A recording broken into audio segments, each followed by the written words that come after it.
Developing now, a woman is fighting for her life after a shooting in Hampton. And police say this all may have started as an argument. Police say the shooting happened just before 3 on Lynnhaven Drive. 13 News Now reporter Robert Boyd has been on the scene since this evening. He spoke with neighbors about this violent incident.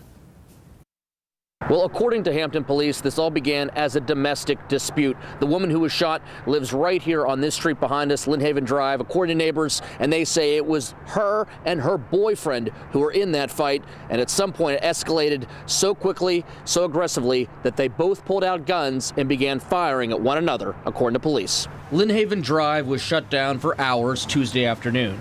A woman found lying outside her home with multiple gunshot wounds, taken to the hospital with life-threatening injuries. I heard she was shot and bleeding from the chest and the mouth, and I figured she was already gone, but then I heard the news report that she's in the hospital fighting for her life. Neighbor Randall Mikla says this type of thing isn't supposed to happen on his street. She was married and divorced and then dating this guy, and evidently, I don't know what went wrong. Police say the woman was in a domestic dispute. Both individuals pulled out guns, exchanging fire. I wish they could have talked things out and then that result to violence like this.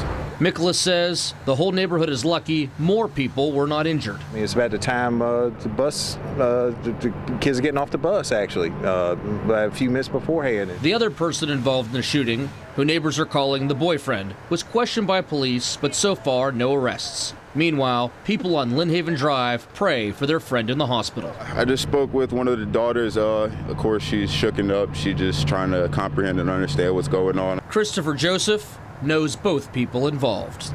These two people, did they seem to have a history of violence and fighting? I honestly wouldn't know how to answer it, but at the same time, if you're shooting at one another, you obviously have to have some form of built-up animosity to the point where it's sort of extreme. 13 News Now did approach the family of the woman who was shot, but they declined to speak with us. In Hampton, Robert Boyd, 13 News Now.